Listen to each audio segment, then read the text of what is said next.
Assalamualaikum everyone. In today's presentation, we will be looking at the Malaysia and Indonesia bilateral disputes in culture. Let's go. First of all, our goal for today is to share with you about the background of Malaysia and Indonesia on how the relationship established and the examples of the cultural dispute that happened. Then we will be talking about our proposed solution, which is through collaborative works. And lastly, will be about our recommendation and conclusion. Before we move on to the background, as we know, Malaysia and Indonesia are geographically a neighboring country, right? Back in the old days, around 40 centuries, in the part where both of these countries belong, surrounded by thousands of islands, it's called Nusantara. Nusantara is an old Java term that denotes the meaning of archipelago, but in today's modern language, Nusantara refers to the Malay-related culture and linguistic lands of Southeast Asian countries, such as Malaysia and Indonesia. This is why countries that used to be part of Nusantara may share common heritage. Now let's listen from Adriana about the history and the background.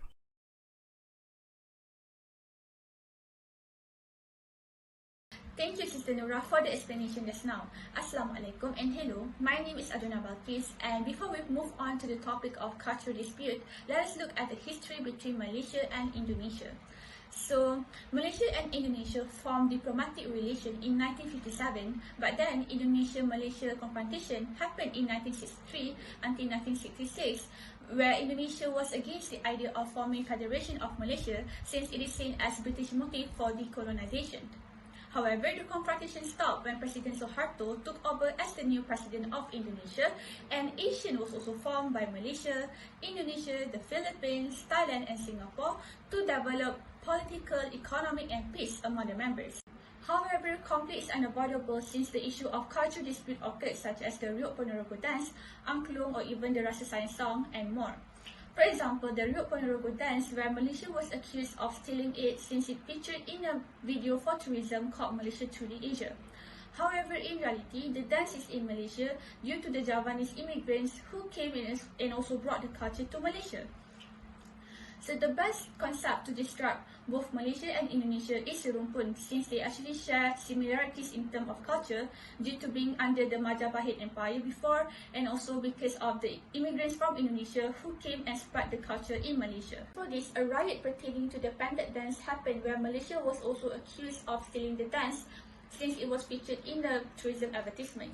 The government of both Malaysia and Indonesia actually worked together to solve the riot issue, and yes, it did end. However, despite the cooperation, the cultural issue pertaining to other cultural products is still not over yet. It is stated earlier that serumpun describes how Malaysia is related with Indonesia, but both countries understand the concept differently. Malaysia understands that both countries have similar cultures, but the problem is Malaysia tends to denote the cultural products like Angklung or Riok Ponorogo dance, for example, as belonging to the Malay culture only. This is actually different from Indonesia since they have many ethnic groups, where Angklung, for example, belongs to the Sundanese, while Riok Ponorogo dance actually belongs to the Javanese. Hence, the different understanding here may lead to cultural dispute. Not to forget, the existence of social media makes the situation worse, where people tend to freely bash each other and inappropriate words were being used in the platform.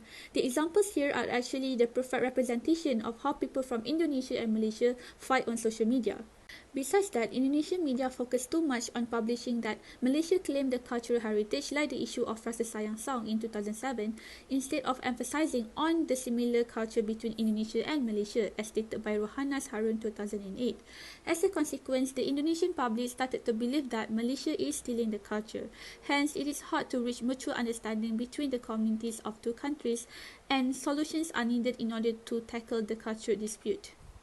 So from this case study, we came up with two solutions that could possibly solve this cultural dispute between Malaysia and Indonesia, and that is for the Ministry of Tourism and Foreign Affairs from both countries to carry out collaborative work with one another.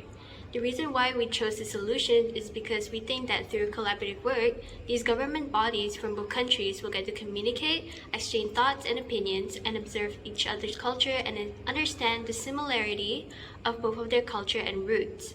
The reasoning of ours is supported by successful collaborative work being done before by other countries, like the World Expo that's held in China in 2010. As mentioned by 2012, as cited in Novach 2019's research paper, the establishment of the expo had significant positive impact on Shanghai, and the Chinese tourists exhibited loyalty to the host city as activities like World Expos create cultural exchange and a deeper understanding between the nation and countries from around the world.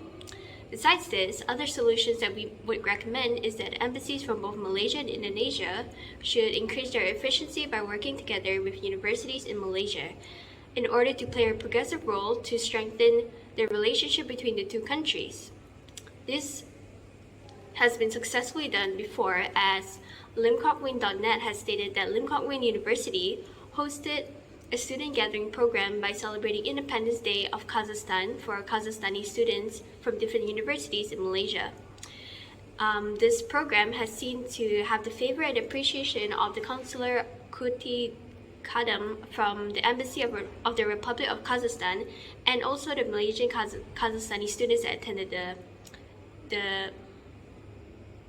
attended that program. Now, since we propose a collaboration between Indonesia and Malaysia to achieve cultural diplomacy, we recommend two levels of approach. The first one is a national level approach. In this approach, both Indonesia and Malaysia ministry, whether a foreign affairs or tourism, can collaborate to achieve a cultural diplomacy by organizing an expo annually. The expo objectively will be helpful in enhancing both cultural understanding and accepting cultural homogeneity, as the aim of an expo, according to Neveshi 2019, is to create a cultural exchange and deepen the understanding between the nation or countries from around the world. For example, one of the product teams that can be done at the expo is textile, such as batik that both countries' cultures share. Not only does this impact cultural value in a good way to the people that come to the expo and solve the cultural dispute, the economy will strive pleasingly for both countries as well.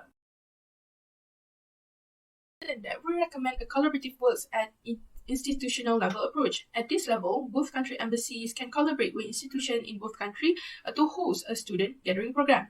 This is an effort to nurture kinship ties and stop cultural strife at institutional level, as they are the people that will serve society in future. In the gathering, students can bring their local cuisine and food such as rendang to share and appreciate, as many food from Indonesia and Malaysia share the same pattern that roots from the same ancestor. Meanwhile, university, with the help of embassy, could work in providing entertainment such as the traditional pendant dance or wayang kulit that are famous in both countries. Not only does this infuse the value of the serumpuk concept that has been taken for granted towards Indonesian student in Malaysia or Malaysia student in Indonesia, the demand for traditional performance will increase the chance of this show to survive on stage as well. Now to Erdina for the conclusion. So in conclusion, it is shown that the solution that we have provided to solve this cultural dispute problem is found to be related to be an act of constructivism, as this solution relies on social interaction to explain individual and state preference for the purpose of moving two countries from rivalry to alliance.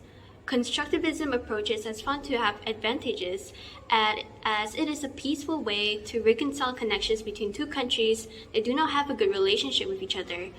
Other than that, in this case study's context, it enables two countries to learn and understand more about each other in terms of culture and history. And this will expand and add on to their knowledge about the countries they do not know about. To end this off, having a good diplomatic relationship between two countries without cultural dispute will provide peace, as negativity and hate will not benefit countries involved in any shape or form, especially in terms of development. So that's all. Thank you.